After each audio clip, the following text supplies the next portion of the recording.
کتاب فطرت کے سرورت پر جو نام احمد رقم نہ ہوتا،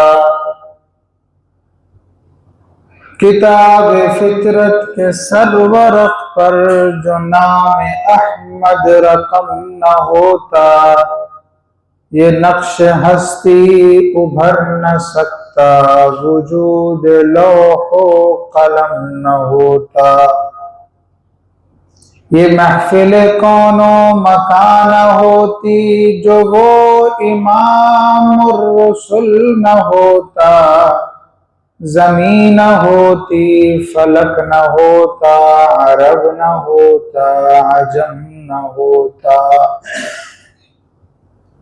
جو کرنی ہے جہانگیری محمد کی غلامی کر، عرب کا تاج سر پر رکھ، خداوند عجم ہو جا۔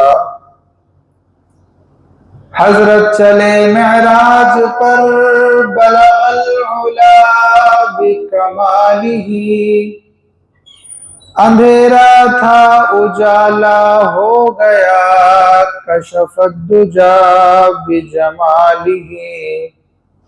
اوصاف ان کے سب بھلے، حسنت جمیع خصالہ، لازم ہے سب پر یوں کہیں، صلو علیہ وآلہ۔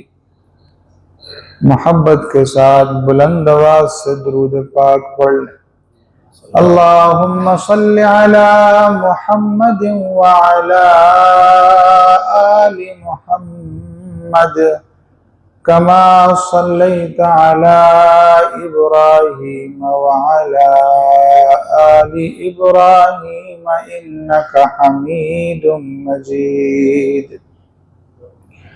اللہم بارک علی محمد وعلی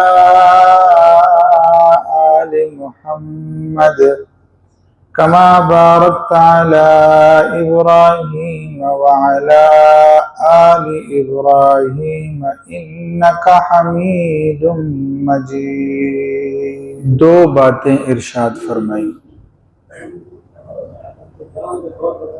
ایمان والوں سے، دو باتیں ارشاد فرمائی۔ یا ایھا الذین آمنوا، اے ایمان والو، اتقوا اللہ حق تقاتہ، اللہ سے ڈرتے رہو جیسے اس سے ڈرنے کا حق ہے۔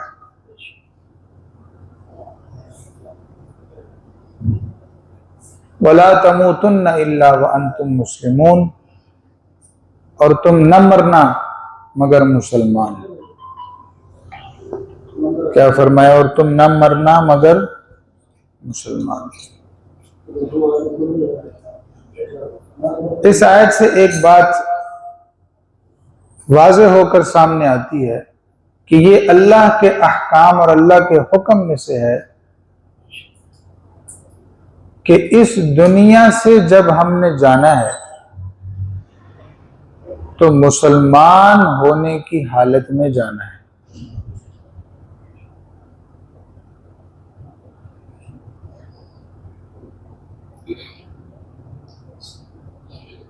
ایک مسلمان کے پاس اس دنیا میں سب سے بڑی قیمتی دولت ایمان کی ہے۔ کون سی دولت ہے؟ ایمان، اسلام کی دولت، یہ سب سے بڑی دولت۔ اور یہ دولت اگر وہ مرتے وقت اپنے ساتھ لے گیا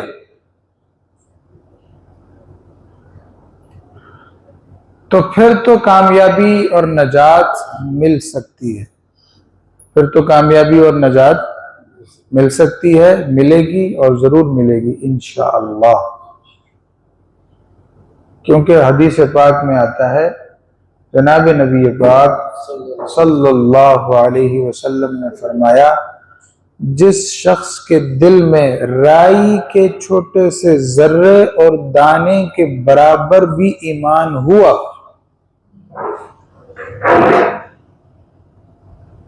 اللہ اسے جہنم سے نکال کر جنت میں ضرور داخل کرے، وہ شخص جنت ضرور جائے گا۔ من قال لا الہ الا اللہ، جس نے صدق کے دل سے یہ کہا کہ اللہ کے علاوہ کوئی معبود نہیں، دخل الجنہ، فرمایا وہ جنت ضرور داخل ہوگا۔ حضرت ابو ذر نے فرمایا وَإِن زَنَا وَإِن سَرِقَ، کیا وہ اگر بدکاری کرے اور چوری کرے پھر بھی؟ آپ نے فرمایا یہ گناہ ہے، اس کے باوجود بھی اگر ایمان کی دولت ہے تو گناہوں کی معافی اللہ رحمت کر کے معاف کر دے یا سزا دے کے اس کی تلافی ہو جائے، لیکن بہرحال جس کے دل میں ایمان ہے وہ جنت ضرور جائے گا۔ تو سب سے بڑی دولت کیا ہے؟ ایمان کی دولت۔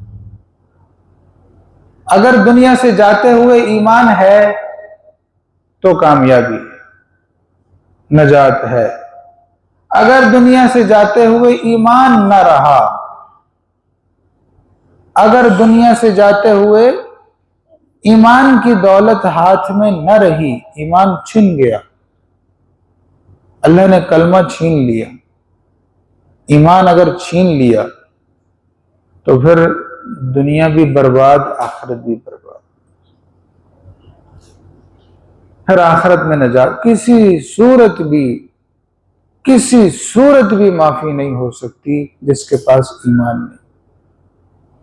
قرآن پاک میں اللہ نے واضح طور پر ارشاد فرمایا ان اللہ لا یغفر، آپ سنتے ہیں نا آیتیں، اللہ فرماتے ہیں اللہ بہت غفور الرحیم، واللہ غفور الرحیم، ان اللہ غفور الرحیم واللہ رؤوف الرحیم، اللہ پیار کرنے والا ہے، محبت کرنے والا ہے، معاف کرنے والا ہے، رحم کرنے والا ہے۔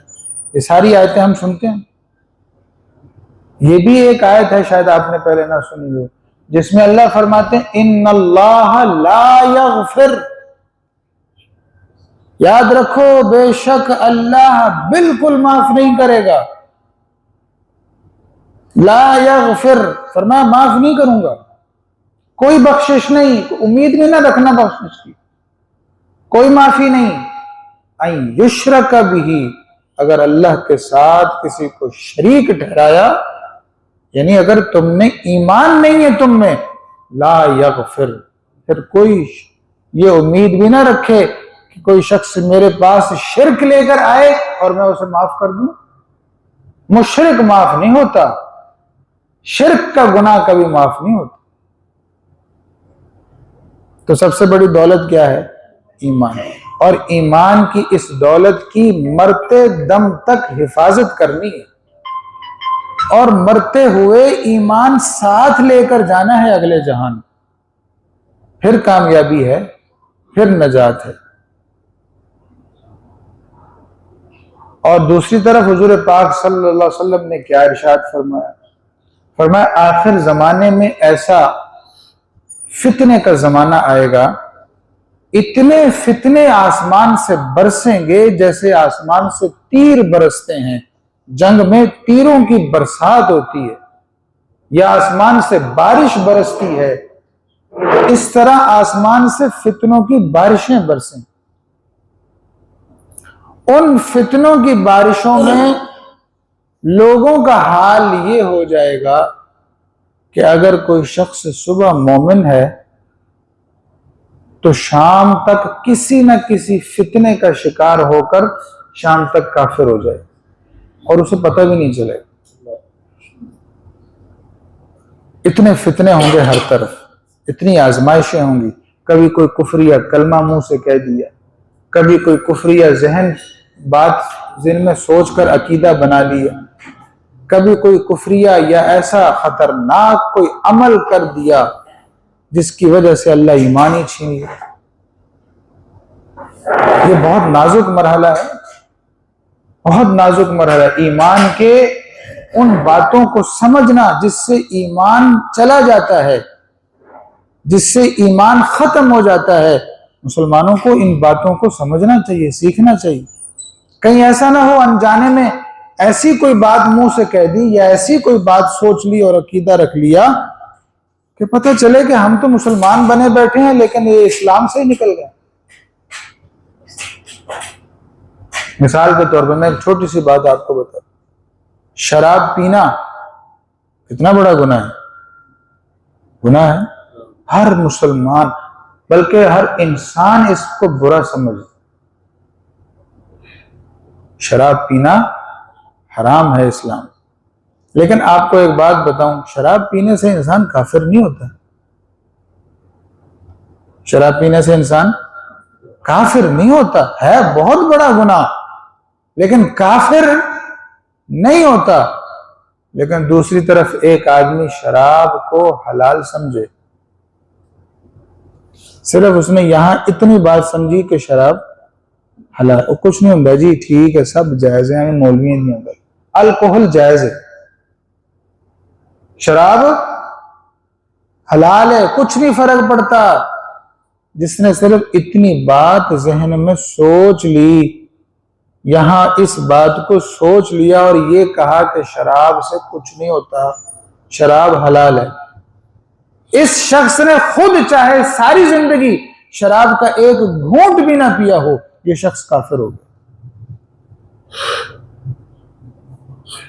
سمجھے آپ بات کہ عقیدہ اور ایمان کس طرح انسان کی نجات کا اور اس کے آخری منزل کا فیصلہ کرتا ہے. کفر اور ایمان کا فیصلہ اس بات پہ ہوتا ہے کہ آپ کا سوچ کیا ہے، آپ کا عقیدہ کیا ہے، آپ کا نظریہ کیا ہے. اگر آپ شراب کو حلال سمجھتے ہیں اور سمجھتے ہیں کہ اس میں کوئی ایسی بات نہیں، یہ اتنا بڑا کفر ہے کہ اگر کسی ایسے شخص نے شراب کا ایک گھونٹ بھی کبھی نہ پیا ہو، یہ شخص پھر بھی کافر ہے، جہنم جائے گا. لیکن دوسری طرف ایک آدمی سمجھتا ہے کہ شراب حرام ہے کیونکہ اللہ نے حرام کی، اللہ کے رسول نے حرام کی، وہ ذہناً دماغاً عقیدتاً اس بات کو تسلیم کرتا ہے کہ نہیں بھائی شراب ہے حرام، میں اس کو حلال نہیں سمجھ سکتا. گناہ کو گناہ سمجھتا ہے، حرام کو حرام سمجھتا ہے، کفر کو کفر سمجھتا ہے، ناجائز کو ناجائز سمجھتا ہے. لیکن پھر بھی اگر وہ کر لیتا ہے تو گناہ تو ہوگا اسے، لیکن کفر نہیں ہوگا.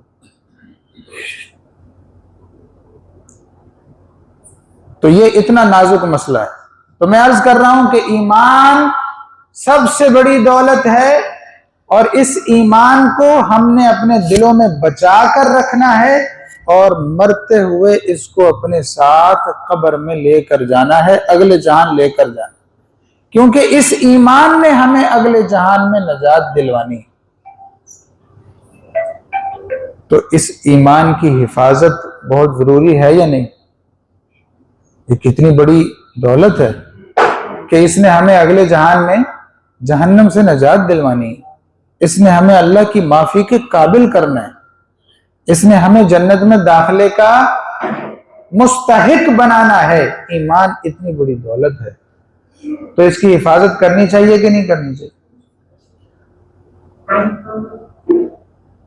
اب ہم نے اس کی حفاظت کر کے اس کو بچا کے رکھنا ہے کہ کہیں ایسا نہ ہو کہ حضور نے جیسے فرمایا فتنوں کا دور ایسا آئے گا، صبح انسان مومن ہوگا شام کو کافر ہو جائے گا، شام کو مومن ہوگا صبح تک کافر ہو جائے گا اور اسے پتہ بھی نہیں ہوگا. اسی طرح مرتے وقت جان نکل گئی اور وہ اللہ کے ہاں کافروں میں لکھا ہوا مسلمان ہے ہی نہیں، تو فرشتے اس کو کہاں لے کے جائیں گے؟ جنت میں نہیں، جہنم جا رہے ہیں، کیونکہ ایمان ہی نہیں ہے. سب سے بڑی دولت ہی نہیں ہے آپ کے پاس. تو اس کے لیے ایمان کی حفاظت کرنے کا کوئی نسخہ ہمارے پاس ہونا چاہیے کہ جس کے ذریعے سے ہم اپنے ایمان کی حفاظت رکھیں، دل میں محفوظ رکھیں اور مرتے وقت ہمیں کلمہ نصیب ہو جائے اور ایمان پر ہمیں موت نصیب ہو جائے.